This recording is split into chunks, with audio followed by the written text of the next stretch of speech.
नमस्कार दोस्तों। IGNOU notes for you में आपका हार्दिक स्वागत है। किसी ने अभी तक हमारे चैनल को शेयर और सब्सक्राइब नहीं किया है तो प्लीज हमारे चैनल को शेयर और सब्सक्राइब करना ना भूले। इसमें हम ESTC 101 की चौथी यूनिट में है आदिकालीन काव्य की प्रमुख प्रवृत्तियां। आदिकालीन प्रमुख काव्य की प्रमुख प्रवृत्तियां में सबसे पहले पढ़ेंगे हम प्रस्तावना। आदिकालीन साहित्य को हमने विषय की दृष्टि से 3 वर्गों में विभक्त किया गया है। धर्म संबंधी काव्य, चारण काव्यों द्वारा रचित काव्य और तथा लौकिक स्फुट साहित्य काव्य। धर्म संबंधी काव्य के अंतर्गत नाथ सिद्ध तथा जैन साहित्य का विवेचन किया गया है। वस्तुतः इन तीनों संप्रदायों के साहित्य का मुख्य विषय धर्म तथा साधना पक्ष पर प्रचार प्रसार काव्य के माध्यम से करना है। चारण कवियों द्वारा रचित रासो काव्य वर्ग के अंतर्गत उस काल में रासो के नाम से लिखे गए वीरगाथात्मक साहित्य का विवेचन किया गया है। रासो साहित्य का मुख्य रूप से 3 प्रवृत्तियां मानी जाती हैं। पहली है वीरगाथात्मक रासो, दूसरी है श्रृंगार परक रासो काव्य, तीसरा है धार्मिक रासो काव्य। इस वर्ग के कवियों में अमीर खुसरो तथा विद्यापति का नाम विशेष रूप से लिया गया है। ये 2 कवि माने गए हैं। काव्य कृति के क्षेत्र में धनपाल की भविष्य कथा का भी प्रमुख विषय माना गया है। अमीर खुसरो ने ही सर्वप्रथम खड़ी बोली को काव्य के लेखन का माध्यम बनाया है। पहेलियां और मुकरियां के लेखन की शुरुआत की गई है। अब देखते हैं धर्म संबंधी साहित्य। धर्म संबंधी साहित्य के अंतर्गत उस साहित्य का उल्लेखन किया गया है जो किसी मत विशेष का प्रचार प्रसार करने हेतु लिखा गया है। इसमें जैन धर्म, सिद्ध संप्रदाय तथा नाथ संप्रदाय के कवियों की रचनाएं समावित है। यद्यपि आचार्य रामचंद्र शुक्ल का कहना है कि ये रचनाएं विविध धर्मों के विषय में लिखी गई हैं, इसलिए इन्हें साहित्य रचनाएं नहीं कहा जा सकता। वस्तुतः ये रचनाएं केवल धर्म का प्रचार मात्र ही नहीं अपितु इन्हें उत्तम काव्य की कोटि में भी रखा जा सकता है। धर्म संबंधी काव्य के अंतर्गत हम उस काल के प्रमुख संप्रदायों एवं उनके प्रमुख कवियों द्वारा रचित साहित्य का विवेचन करेंगे। इस प्रक्रिया में सबसे पहले सिद्ध संप्रदाय के साहित्य का विश्लेषण किया गया है। इसमें सिद्ध कवि।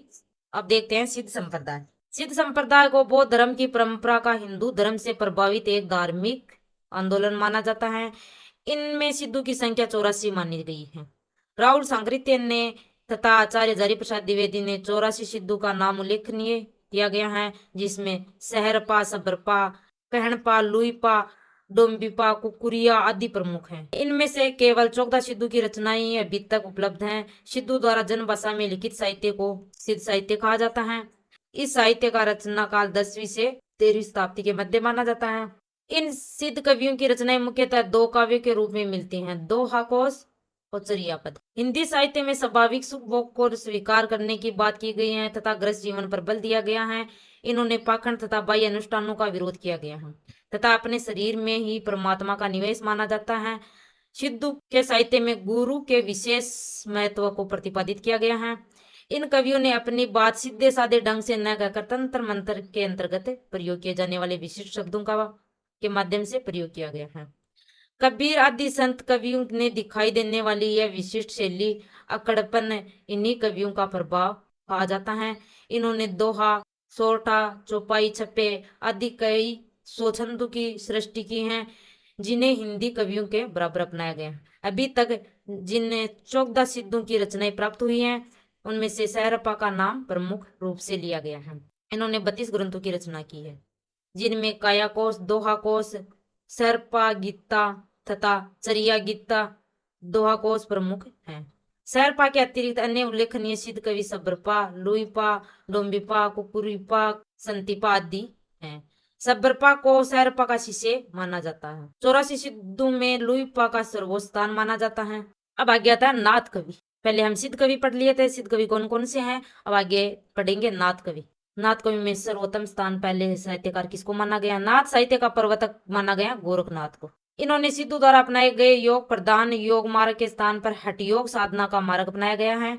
इस संप्रदाय में सेमत के सिद्धांतों को स्वीकार किया तथा शिव को आदिनाथ माना गया है। इनके योग मार्ग में मूलतः संयम तथा सदाचार पर बल दिया गया है। नाथ संप्रदाय को अनेक नामों से जाना जाता है, जैसे सिद्धमत योग मार्ग, योग संप्रदाय, अवधूत मत, सिद्ध मार्ग आदि। नाथ संप्रदाय ने नाथ शब्द का अर्थ मुक्ति देने वाला प्रचलित है। यह मुक्ति सांसारिक आकर्षणों एवं भोग विलास से है। उन्होंने गुरु को ही इस मार्ग का मार्गदर्शन माना है। उनके अनुसार गुरु से दीक्षा लेकर उनके उपदेश द्वारा वैराग्य प्राप्त किया जा सकता है। इस संप्रदाय में प्राण साधना के पहले इंद्रिय निग्रह पर बल दिया गया है। इंद्रिय निग्रह के अंतर्गत नारी से दूर रहने की प्रवृत्ति प्रमुख मानी गई है। भक्ति काल में कबीर ने भी इसी प्रवृत्ति को अपनाया है तथा नारी का विरोध स्पष्ट शब्दों में किया है।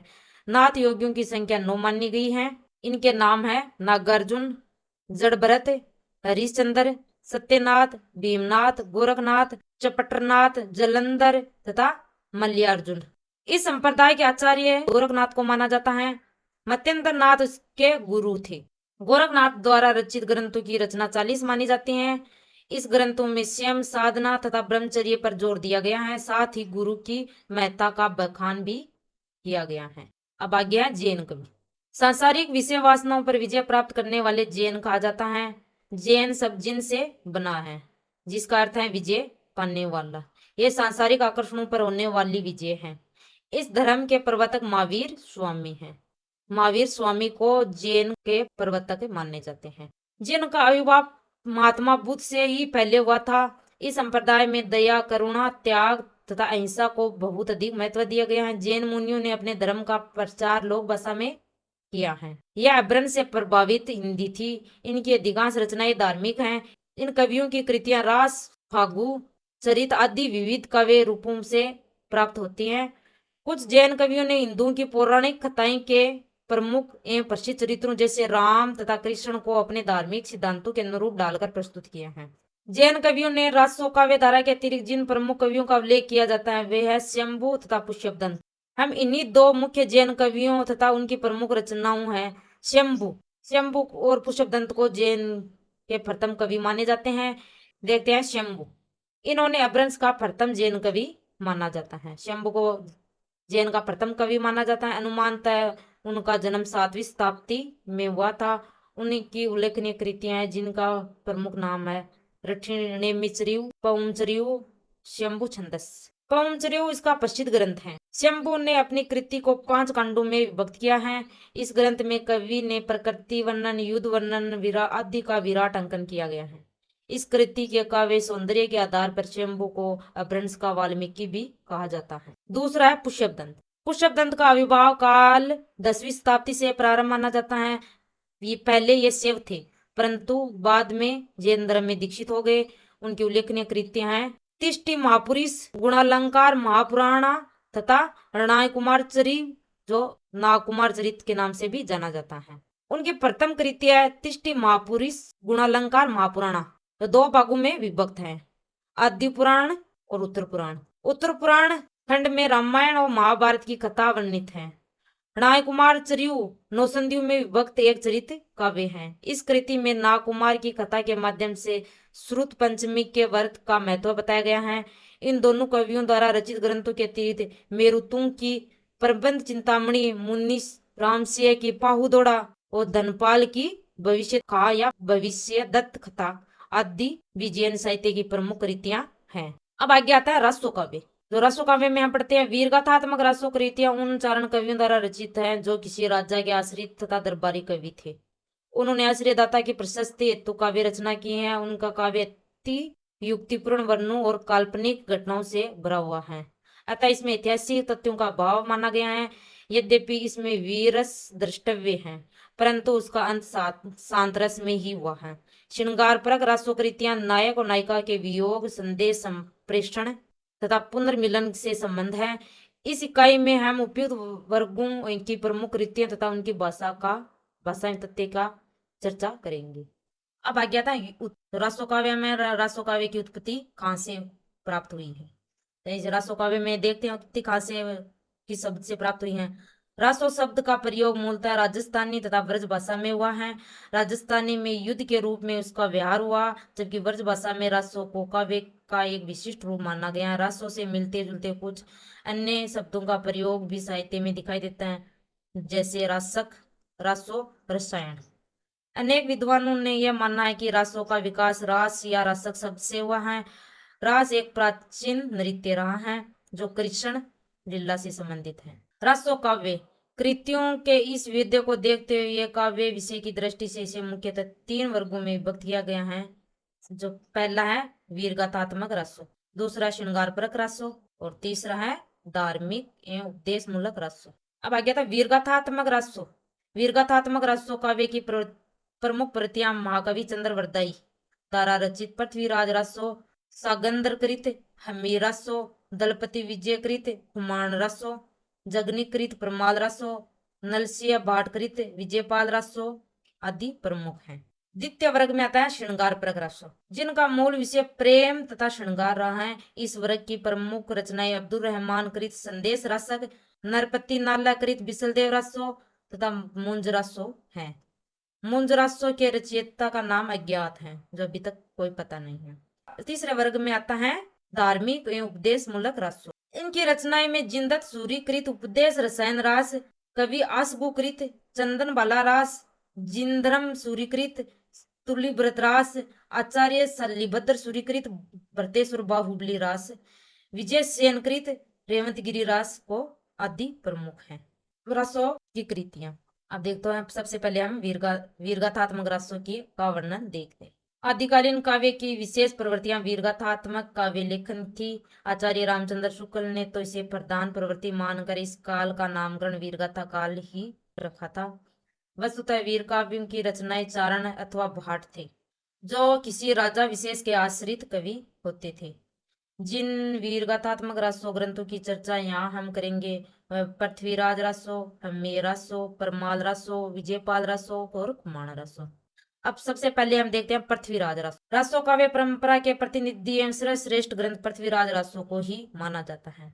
आचार्य रामचंद्र शुक्ल ने इसे हिंदी का प्रथम महाकाव्य भी स्वीकार किया गया है। इस महाकाव्य के रचयिता है चंद्रवरदाई, जो दिल्ली के शासक पृथ्वीराज चौहान के सामंत और राजकवि थे। चंद्रवरदाई को हिंदी का प्रथम महाकवि भी माना जाता है। उनकी कृति को हिंदी का प्रथम महाकाव्य माना गया है। यह प्रबंध काव्य की दृष्टि से एक श्रेष्ठ रचना है। इस ग्रंथ के अलग अलग 4 संस्करण मिलते हैं, वृहद, मध्यम, लघु और लघुतम।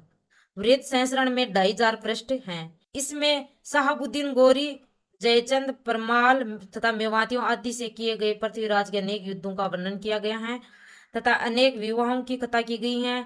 इन विवाहों में सुयोगिता स्वयंवर, सशिवरिता विवाह स्वयंवर आदि प्रमुख हैं। वीरस के साथ रौद्र रस का भी अत्यधिक प्रभावशाली वर्णन इस कृति में हुआ है। साथ ही श्रृंगार रस के संयोग पक्ष का चित्रण भी यहाँ दिखाई देता है। इस ग्रंथ में वर्णनों की प्रधानता है।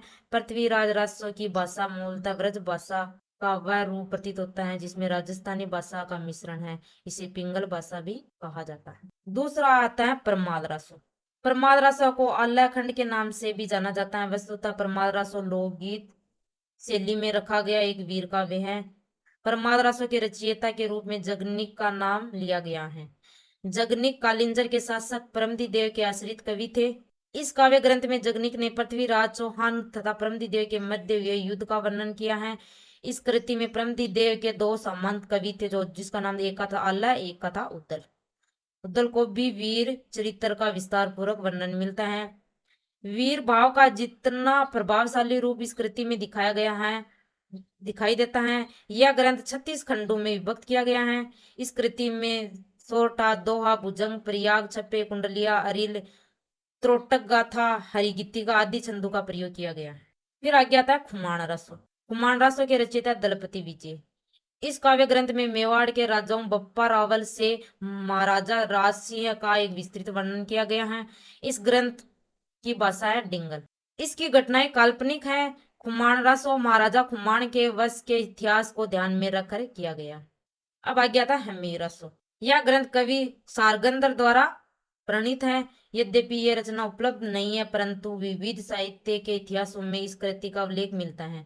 हमीर रासो को केवल 8 पद प्राकृत पेंगलम में विद्यमान है।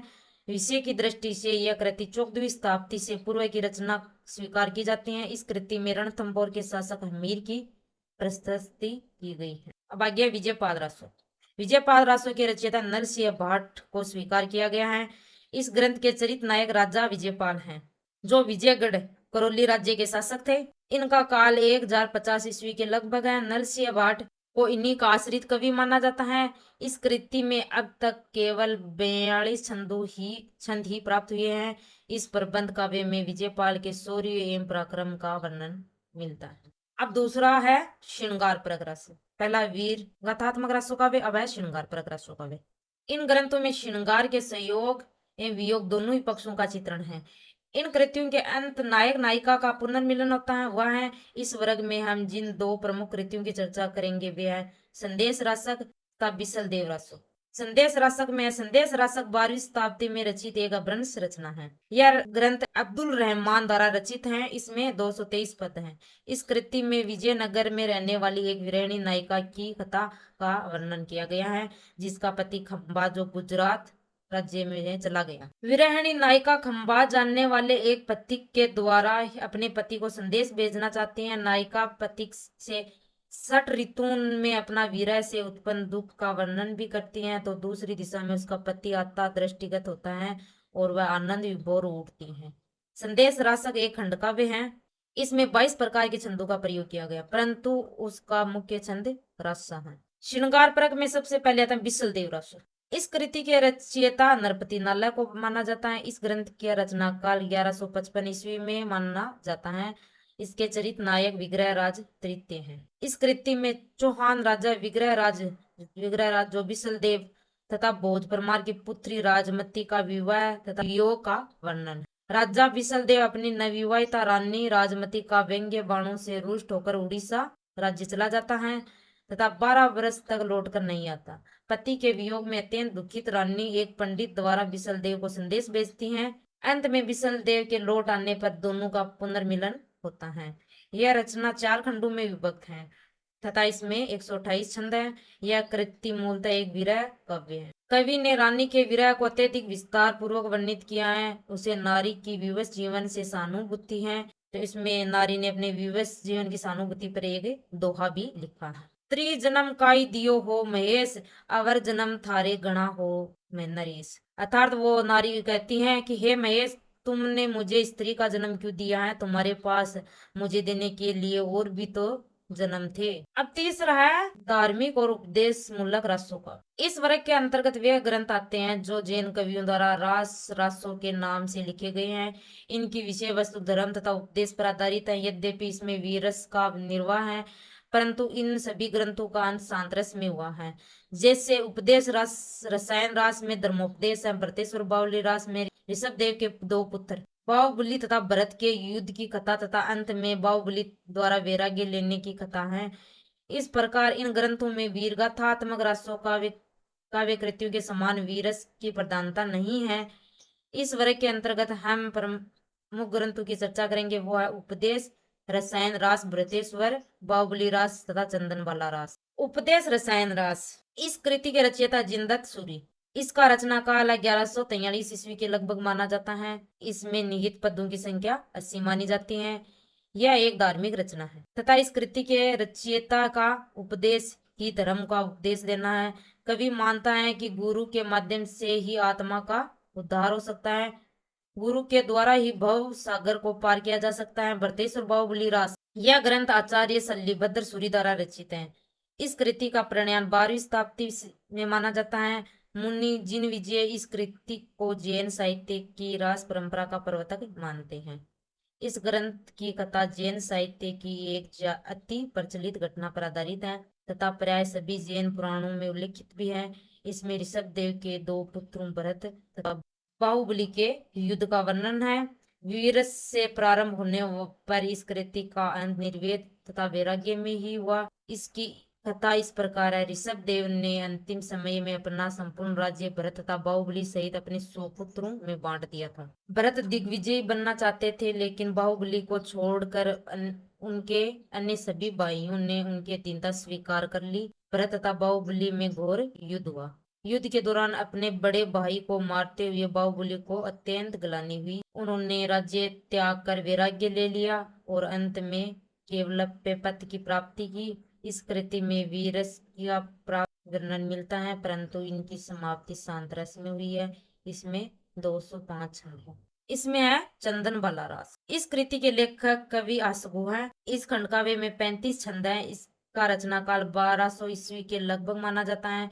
इस कृति में राजा दीवान की पुत्री चंदनबाला की करुणा कथा है। इस काव्य कृति का अंत चंदनबाला द्वारा भगवान महावीर से दीक्षा लेकर मोक्ष को प्राप्त किया। अब आगे देखते हैं हम रासो काव्य की प्रमुख विशेषताएं। अब रासो काव्य में विशेष क्या क्या विशेषताएं हैं। वीर गाथात्मक रासो काव्य की रचना मूलतः राजस्थान के वीर राजाओं के आश्रित चारण कवियों ने की है। रासो काव्य का विस्तृत जानकारी हमने पहले से आपको दे चुके हैं। उनके प्राप्य अंशों के माध्यम से हम उनकी प्रमुख विशेषताओं का अंकन करेंगे। अब देखते हैं ऐतिहासिक और कल्पना में रासो काव्यों की क्या विशेषता रहती है। सबसे पहले देखते हैं ऐतिहासिक और कल्पना। अतिशयोक्तिपूर्ण वर्णन ये प्रशस्ति काव्य होने के कारण उनके वर्णों में ऐतिहासिक तथ्यों की रक्षा नहीं हो पाई तथा काल्पनिक वर्णों की अधिकता हो गई। इन वीरगाथाओं में ऐतिहासिक तथा कल्पना दोनों का ही समावेश हो गया। इसका एक कारण वर्णनात्मक भी था। वस्तु यह ग्रंथ काव्य ग्रंथ थे, अतः कल्पना का समावेश होना स्वाभाविक ही था। रासो काव्य के रचिताओं ने अपने कथानक का प्रारंभ तो ऐतिहासिक घटनाओं से किया, परंतु चरित नायक के अलौकिक तथा शौर्यपूर्ण काव्यों का उल्लेख तथा वर्णन करने के लिए इन काव्यों का काल्पनिक घटनाओं तथा ऐसे आख्यानों का अंकन है जिनका इतिहास में कोई उल्लेख नहीं मिलता है। दूसरा, प्रशस्ति काव्य में रासो काव्य का प्रतिपाद विषय आश्रयदाता राजा के शौर्य और वीरता का यशोज्ञान करना था। रासो काव्य के रचिताओं में अपने चरित नायकों के युद्ध कौशल और वीरता अतिशयोक्तिपूर्ण वर्णन किया गया है।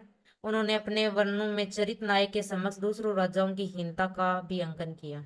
अब युद्ध और प्रेम में रासो काव्य की क्या विशेषता रही है। रासो काव्य के चरित नायकों के युद्ध अधिकांशतः अपने राज्य का विस्तार करने के कारण ही होते थे।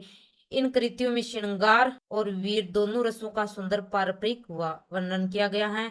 उदाहरण के लिए पृथ्वीराज रासो के चरित नायक पृथ्वीराज चौहान वीर योद्धा होने के साथ साथ प्रेमी भी हैं। कवि ने युद्ध वर्णों में पृथ्वीराज की वीरता और पराक्रम का चित्रण किया है। दूसरी ओर रूप सौंदर्य तथा प्रेमी का भी सुंदर वर्णन किया गया। काव्य रूप में देखते हैं। रासो काव्य में प्रबंध और मुक्तक दोनों ही प्रकार के काव्य रूप द्रष्टव्य हैं। पृथ्वीराज रासो तथा विजयपाल रासो को प्रबंध काव्य की कोटि में रखा गया है तथा चरित नायक के संपूर्ण जीवन की कथा समेटे हैं। चंदन बाला रास तथा संदेश रासक एक खंड काव्य है। संदेश रासक में नायिका अपने प्रवासी पति को पथिक द्वारा संदेश भेजती है। गेय काव्य के अंतर्गत विसल देव रासों का उल्लेख किया गया है। इस कृति में आदि से अंत तक एक ही छंद का प्रयोग किया गया है। उपदेश रसायन रास मुक्त काव्य है। इसमें नीति तथा धर्मोपदेश के पद हैं। अब आ गया अभिव्यंजना पक्ष। अभिव्यंजना पक्ष के अंतर्गत रासो काव्य की भाषा विविध, इसमें प्रयुक्त अलंकार तथा छंदों का विवेचन करेंगे। विषय अलग अलग होने से भाषा में परिवर्तन होना स्वाभाविक है। चारण कवियों ने वीरगाथात्मक काव्यों की रचना की है। दूसरी ओर श्रृंगार परक रासो काव्य के रचयिताओं ने अलंकारों के सौंदर्य के माध्यम से प्रेम तथा वियोग का भी अंकन किया। अब देखते हैं भाषागत विशेषताएं। कौन सी भाषाओं का प्रयोग किया गया। रासो काव्यों की भाषा विविधपूर्ण है। यहाँ तक कि एक ही काव्य ग्रंथ में दो भिन्न प्रकार की भाषाओं का संगम दिखाई पड़ता है। इनका कारण यह है कि इन काव्यों में वीर रस के साथ साथ श्रृंगार रस का भी सम्यक परिपाक हुआ है। इस युग में साहित्य राजस्थानी भाषा का प्रयोग डिंगल में के नाम से काव्य में होता है तथा व्रज मिश्रित भाषा का साहित्य के रूप में पिंगल कहते हैं। चारण कवियों ने वीरगाथात्मक रासो काव्य की रचना डिंगल में की है। इस भाषा पर संस्कृत, अरबी, फारसी, प्राकृत, पंजाबी, वर्ज तथा अपभ्रंश का भी प्रभाव दिखाई देता है। उदाहरण के लिए पृथ्वीराज रासो की मूल भाषा पर ब्रज भाषा का स्पष्ट रूप से प्रभाव दिखाई पड़ता है। अब एक हम दोहा देख पढ़ते हैं। हर्षद आनंद मन मही हुलस, ले जूम महल भीतर जुलस। जो ये मोटे मोटे अक्षर में लिखे हुए हैं वो कौन से हैं? ब्रज भाषा में लिखे हुए। यहाँ राजकुमारी पद्मावती द्वारा मन में हर्षित होते हुए सुख को भीतर ले जाकर रतन तथा मणियों से सुशोभित अनुपम पिंजड़े में रखने का वर्णन किया गया है। इस पंक्ति में वर्ज का सुंदर सम्मिश्रण है, जहाँ मोटे मोटे अक्षरों में लिखे शब्द ब्रज भाषा के थे। साथ ही उस युग में प्रचलित मुहावरी, सूक्तियां आदि का प्रयोग भी रासो काव्य में बहुतायत से किया गया। वस्तुतः रासो साहित्य की भाषा केवल डिंगल पिंगल या अपभ्रंश नहीं है, अपितु उनमें अनेक बोलियां एवं अन्य विविध भाषाओं का सम्मिश्रण है। वीरगाथात्मक रासो काव्य में तो व्याकरण की शुद्धता का पर्याय भाव ही है, क्योंकि चारण कवियों का उद्देश्य अपनी ओर से युक्त कविताओं द्वारा उत्साह का संचार करना तथा अति युक्तिपूर्ण वर्णों द्वारा अपने आश्रयदाताओं को प्रसन्न करना। अब देखते हैं इसमें अलंकार, कौन से अलंकारों का प्रयोग किया गया है। वीरगाथात्मक रासो काव्य में अलंकार का अधिक एवं सटीक प्रयोग किया गया है। ये अलंकार वस्तु तथा रूप की तीव्र व्यंजना करने में पूर्णतः सक्षम है। इन कवियों ने कहीं भी पांडित्य प्रदर्शन की चेष्टा नहीं की है। यद्यपि इन कृतियों में प्राय सभी पारंपरिक अलंकार विद्यमान हैं, लेकिन फिर भी इन कृतियों के कथ्य के अनुरूप अतियुक्ति अतिशयोक्ति अलंकारों का प्रयोग अधिक दिखाई देता है, जो एक दोहे में मिलता है। मन हु कला शशि भान कला 1600 बनिए, बाल बेस ससीता समीप अमृत रस पनिए। इसमें राजकुमारी पद्मावती के सौंदर्य का वर्णन करते हुए कवि चंद्र बरदाई कहते हैं कि पद्मावती का सौंदर्य देखकर ऐसा प्रतीत होता है मानो चंद्रमा अपनी 16 कलाओं से युक्त है। बाल्यावस्था में ही उसका पूर्व सौंदर्य को देखकर ऐसा प्रतीत होता मानो चंद्रमा ने उसी अमृत रस का पान किया है। इस अंश में रूपक और अतिशयोक्ति तथा उत्प्रेक्षा अलंकार का प्रयोग किया गया। इस दोहे में 3 अलंकार का प्रयोग किया गया है। पहला रूपक, दूसरा अतिशयोक्ति, तीसरा उत्प्रेक्षा। रूपक में इस नायिका के सौंदर्य का वर्णन किया गया। अतिशयोक्ति में इसकी बात को बढ़ा चढ़ाकर, जो किसी बात को बढ़ा चढ़ाकर कहना अतिशयोक्ति होता है। अब आगे है छंद। राजस्व काव्यों में छंदों का बहुमुखी प्रयोग मिलता है। इन छंदों में दोहा, चौपाई, गाथा, रोला, कुंडलिया, उल्लाला पदरी आदि प्रमुख हैं। परमाद रासो जो आला खंड के छंद का नाम ही आला पड़ गया। इस छंद में एक प्रवाह है तथा गतिशीलता है। इसमें भी एक दोहा लिखा गया है। 12 बरस लो कुकर जिए, ओ 13 लो जिए सिंहार, बरस 18 छत्री जिए, आगे जीवन को दिखार। इस प्रकार उपदेश रसायन रास में चौपाई, भरतेश्वर बाहुली रास में दोहा, रास के चौपाई, चंदन बाला रास में चौपाई, दोहा, पृथ्वीराज रासों में गाथा, कवित तथा दोहा, संदेश रासक में रासा आदि छंदों का प्रयोग किया गया है। अब है आदिकालीन फुटकर साहित्य। इससे पहले हमने जिन प्रवृत्तियों की चर्चा की वह विशेष विषयों से संबंध थे, जैसे नाथ, जैन तथा सिद्ध संप्रदायों का साहित्य धार्मिक विषयों से तथा चारण कवियों का वीरगाथात्मक कविता लेखन से है। इसके अतिरिक्त एक प्रवृत्ति फुटकर साहित्य की भी थी, जिनका साहित्य इन प्रवृत्तियों से इतर था।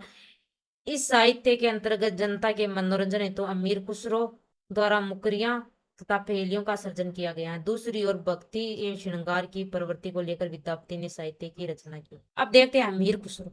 अमीर खुसरो ने कौन कौन सी रचनाएं की।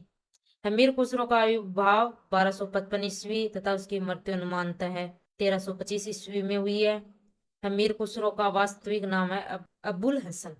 आदिकाल में खड़ी बोली में काव्य की रचना करने वाले अमीर खुसरो को ही सर्वप्रथम कवि माना जाता है। इन्होंने उर्दू भाषा का प्रथम कवि माना जाता है। इसके अतिरिक्त इन्हें अरबी, फारसी, तुर्की आदि भाषाओं का भी अच्छा ज्ञान था। अनेक मसनावियों का प्रणयन इन्होंने फारसी में किया है। ऐसा माना जाता है कि अमीर खुसरो ने लगभग 100 ग्रंथों की रचना की थी, जिसमें से 20 या 22 ग्रंथ ही प्राप्त होते हैं। उनके उपलब्ध साहित्य में पहेलियां, मुकरियां, खालिक बारी, दो सूखने और गजल आदि उल्लेखनीय है। उन्होंने अपने साहित्य में खड़ी बोली को काव्य भाषा के रूप में प्रदान करने का ऐतिहासिक कार्य किया। उनकी एक पहेली तो अत्यंत प्रसिद्ध है। एक थाल मोती से भरा, सबके सिर आधा धरा, चारों ओर वह थाल फिरे, मोती उससे एक न गिरे। ये अमीर खुसरो की एक प्रसिद्ध पहेली है। अमीर खुसरो ने हास्य और विनोद का सर्जन करने के लिए चलती भाषा में रचना की है। यह अत्यंत साधारण एवं जनजीवन की भाषा। दूसरा है विद्यापति। विद्यापति का जन्म 1368 ईस्वी में माना जाता है। इसका निवास स्थान दरभंगा जिले का विपसी ग्राम में था। विद्यापति को कृष्ण भक्ति काव्य की रचना करने वाला हिंदी का प्रारंभिक कवि स्वीकार किया गया है। इसके प्रथम आश्रयदाता राजा कीर्ति सिंह तथा बाद में ये मिथिला के महाराजा शिव सिंह के आश्रित कवि हुए हैं। विद्यापति ने अपने अधिकांश ग्रंथों की रचना संस्कृत में की है। इनके द्वारा संस्कृत में रचित ग्रंथों की संख्या 11 मानी जाती है। इनके नाम है सेव सर्वसंसार, सेव सर्वसंसार, प्रमाणभूत, पुराणा संग्रह, भूपरिक्रमा, पुरुष परीक्षा, लिखनावली, गंगा व्याख्यावली, दान व्याख्यावली, विभाग सार, गया पत्थरलख, वर्णकृत्य, दुर्गा भक्ति तरंगिणी। हिंदी साहित्य के अंतर्गत विद्यापति के 3 ग्रंथ उल्लेखनीय हैं। कीर्तिलता, कीर्ति पताका, पदावली।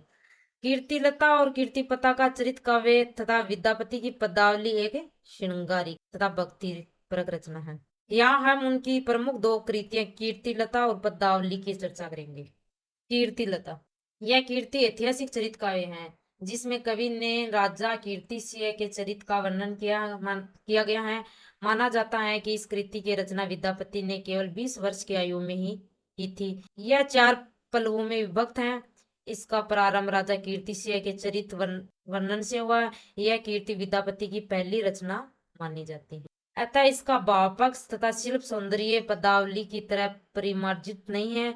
यहाँ पृथ्वीराज रासो तथा कीर्तिलता में कुछ समानता दिखाई पड़ती है। पृथ्वीरासो में भी सुखी संवाद द्वारा कथा बढ़ाई गई है। दूसरे, विद्यापति की पदावली। पदावली में विद्यापति के पदों का संग्रह है जो मैथिल भाषा में रचित है। वस्तुतः विद्यापति की पदावली के गीतों पर सर्वाधिक प्रचार चैतन्य महाप्रभु ने किया था। वे एक भक्त थे तथा भक्ति की धुन में ही इन गीतों का भाव विभोर होकर गाया करते थे। विद्यापति के पदों का संग्रह सर्वप्रथम शारदा चरण मित्र ने किया है। उसके पश्चात जॉर्ज ग्रियर्सन लोगों से सुनकर केवल 82 पद ही संग्रहित कर सके। यद्यपि विद्यापति के इस गीति काव्य के नायक राधा कृष्ण है, परंतु यह केवल भक्ति रचना ही नहीं, वास्तव में विद्यापति ने राधा कृष्ण की प्रणय लीला से संबंध पदों की रचना श्रृंगार चित्रण को ध्यान में रखकर की है। वस्तुतः विद्यापति का ज्ञान अत्यंत व्यापक और विस्तृत है। उस युग की प्रमुख प्रवृत्तियां वीरगाथात्मक काव्य का प्रणयन तथा आश्रयदाता के चरित्र अतिशयोक्तिपूर्ण अंकन किया गया। अब है भविष्यत खा या भविष्यत कथा। यह अपभ्रंश के रचयिता एक कथा काव्य है। इसमें श्रुत पंचमी के व्रत के महात्म्य का वर्णन है। इस कृति के रचयिता धनपाल हैं। धनपाल जैन धर्म के दिगंबर संप्रदाय में दीक्षित थे। इनका समय 10वीं शताब्दी से माना जाता है। धनपाल की केवल एक ही रचना मिलती हैं, भविष्यत कहा। राहुल सांकृत्य ने इस कृति की रचना काल 10वीं शताब्दी से माना है। यह कृति 22 संधियों में रचित है। इस रचना में हस्तिनापुर के एक दंपति धनपति तथा कमल श्री के पुत्र भविष्यदत्त की कथा है।